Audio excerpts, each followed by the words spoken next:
little rant about dating in your 40s, okay? Let's talk about that. There ain't plenty of fish in the sea. Do not get on the dating app, Plenty of Fish. You might catch something you can't get rid of. There's a whole Facebook dedicated to, are we dating the same guy? It's called. Okay, they'll be like, give me some tea on this fella. And he's like flexing in the mirror in like a dark hotel. Like, we've been chatting. What do you think? And then one girl's like, that's my sister's husband. The next one's like, that is my husband.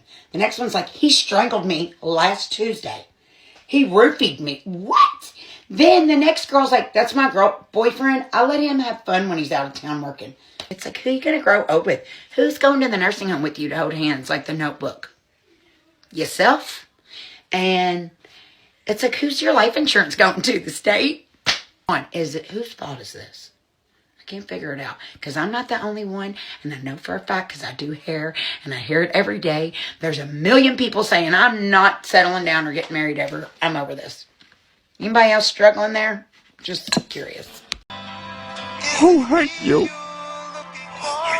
Wow, sister, you're having problems dating over 40? You mean kind of like when men were pointing out to the boatload of you strong, independent boss babe Colleens that as you get older, your dating pool is going to get smaller. But at the same time, as you get older, like you said, you're not going to settle. So how are you sure that the men that you want aren't going to be the ones settling for you? Another thing I gotta say, you say that you go to this Facebook group called Are We Dating the Same Guy? And you post pictures of the guy and OMG, all the women come out and say, oh, he's my husband, he's my boyfriend, I dated him last week, this and that. And that lets you know that the guy's not the one. I have a question for you. How do you know you're not getting trolled? How do you know that these women see a guy who's kind of hot and decide, hey, let me say a bunch of lies about this guy so no one else would approach him, so he's available for me if I come across him? I mean, as the M2 movement showed us, it is possible that women are not 100% honest 100% of the time. And now I could give you some advice here, but my advice has an expiration date of about 20 years ago. And that is, find yourself a good guy in your 20s, compromise all these things you want to do just like he has to compromise all the things he wants to do, work together,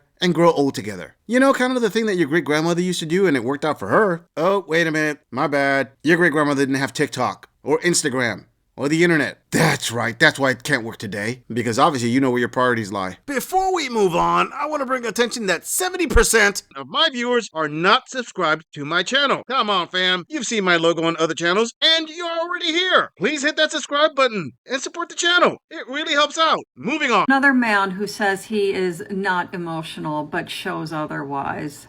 Wilzabubs is saying, living in the emotional world is hell. I have no desire to go on your up and down roller coaster where no matter what reality is, you can be down or up. It grinds a man's psyche. We're not made like that. He's talking about having an emotional connection in a relationship. And, you know, look, if you're not made that way, cool. Withdraw yourself from the dating and relationship pool, which you allege to have done that in another video. Here's the part that I'm originally referring to. You know, you say a lot of things, negative things about women. You spend a lot of time watching my videos.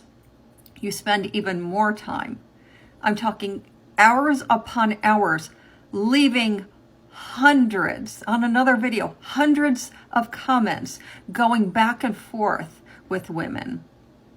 If you have no desire, if it grinds on your psyche to be in an emotional world with women, then why are you creating that emotional world in the comment section? You're going on and on and on. You're talking about your house, the stuff that you have, the color of your comforter, it's green. I mean, this video, another, across multiple videos, literally hundreds of comments. And never mind what ends up in moderation that, you know, TikTok blocks. If you have no desire to have anything to do with women, if you have no desire to live in an emotional world, why are you here?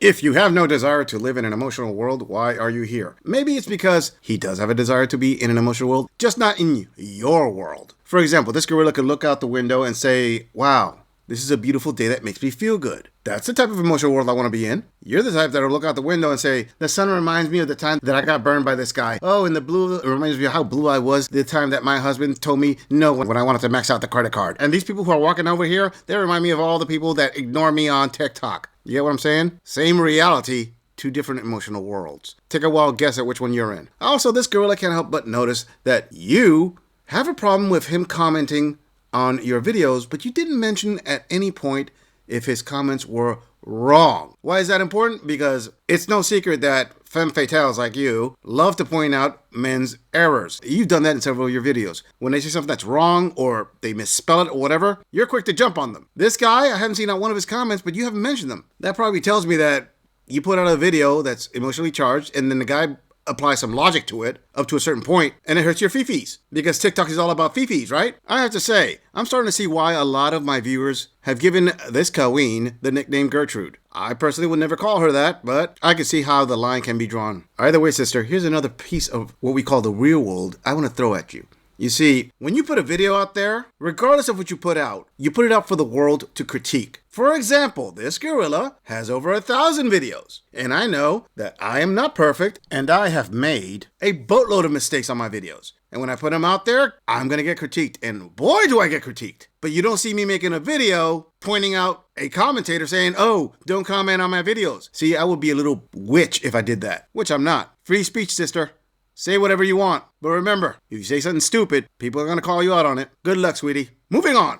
I've been reflecting lately on how my biggest pain point throughout my career as an engineer and scientist has been that so many men root their identity in their career choice. I'm talking about men who derive their sense of masculinity through their studies in engineering or science, physics, those kinds of topics. I'm not a sociologist or psychologist, but what I found is that men who do this, who link their identity as a man, their masculinity, whatever you want to call it, to their profession, to their career success, what happens is when women are in the field and are doing well, it feels like their masculinity is being threatened to them.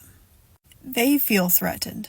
And this is a big problem because what I found is when this happens, when I do well in a work environment and a male colleague, coworker feels threatened by that, even if we're on the same team, they start competing with me and they don't work with me.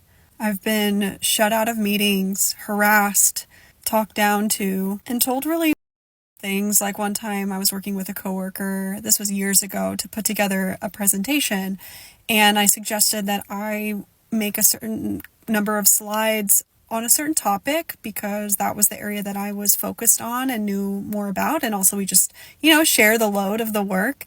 And he replied when I volunteered to do that, oh yeah, women are able to make more aesthetically pleasing presentations. So yeah, you can make it. As if it's because of my graphic design skills and not my scientific knowledge.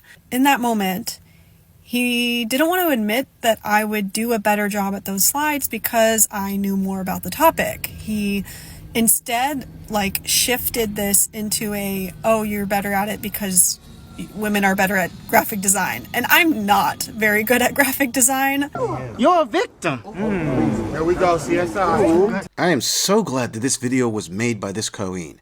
This is something I've been wanting to talk about for a while. Older women in STEM fields trying desperately to slap some kind of misogynistic angle on things. Fun fact, this gorilla actually works in the STEM field. That's as far as I'm going. And I have plenty of experience with queens like this that although you could applaud them for their achievements, they still want to be seen as victims in some manner. Alright, I'm pretty sure there's a good chunk of my viewers who have worked STEM, but for those of you who have not worked STEM, let me tell you something. STEM fields make money, but there's a reason why they make money. They're very strict, and they're very cutthroat. And what's in between your legs doesn't really dictate a dang thing. You either give results or you don't. Now, how can this gorilla say that this queen is an example of a woman who wants to be seen as a victim? Well, that's real easy. You see, her example of a very schmexist remark is pathetic. Okay, ladies, let me point out how you're trying to find schmexism where there really wasn't. She was put on a project with this guy. When you're in the STEM field, you don't go by emotions to do a project. You go by what is considered to be factually true or statistically true. The guy gave her a compliment. He said women make more aesthetically pleasing presentations. Just with that alone, he's admitting to this queen, hey, chances are your skill set making this aesthetic presentation is going to be superior to mine. This is how we combine our efforts to make something better. You're the better person for this task. You get that, I'll get this one. She took it as an opportunity to, oh yes, finally, I can label myself as a victim here. Yeah, check it out. He didn't acknowledge my scientific knowledge. It just goes to show you, gentlemen, that the education level really doesn't matter. When a queen wants to be a victim,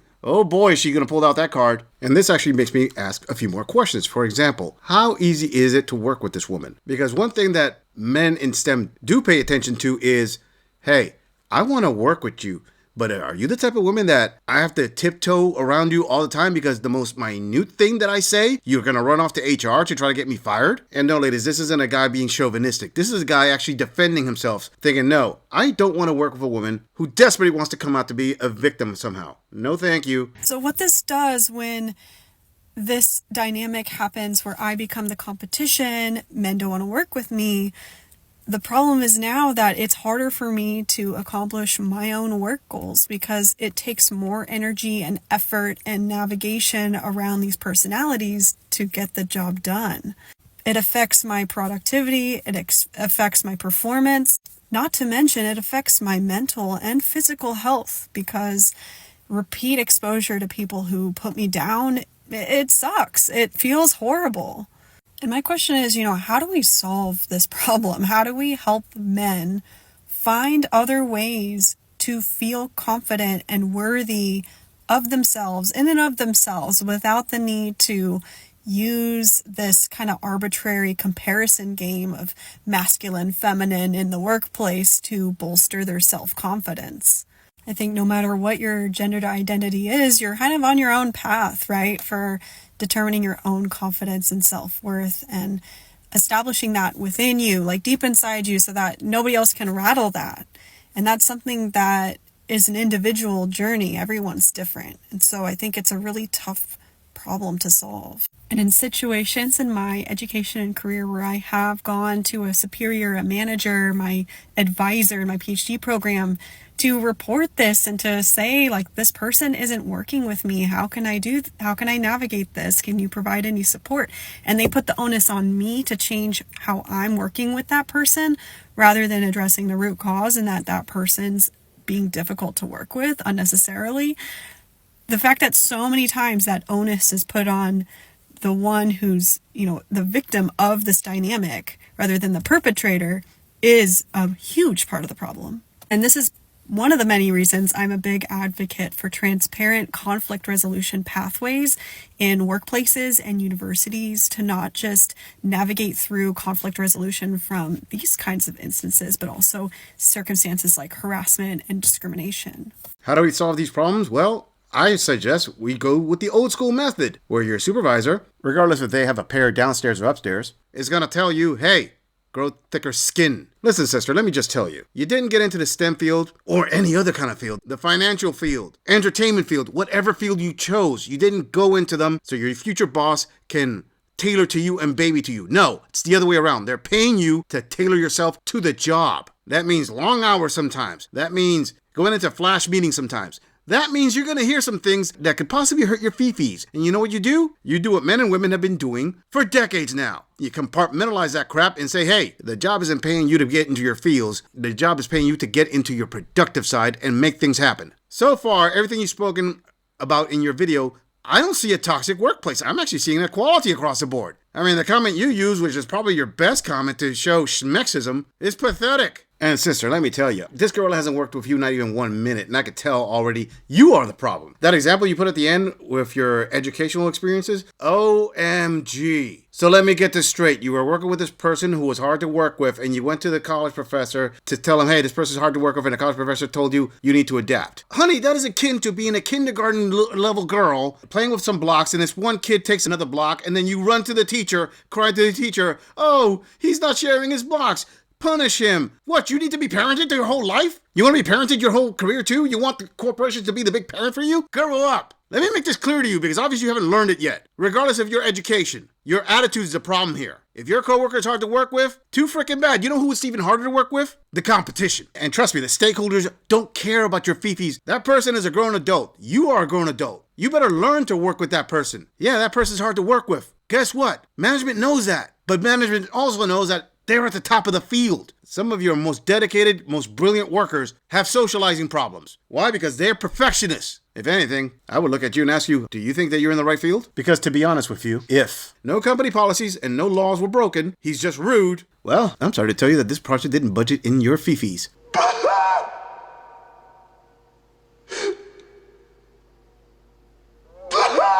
I'm just saying, if you enjoy this audit, click on the video in the end screen for more content. If you would like to support the channel, please follow the link in the description to donate to our beer fund, or like, subscribe, and share this video on other social media platforms. If you agree or disagree with anything about this audit, please let us know in the comments. I'm going to leave this audit right here. I'll see all of you in the next episode.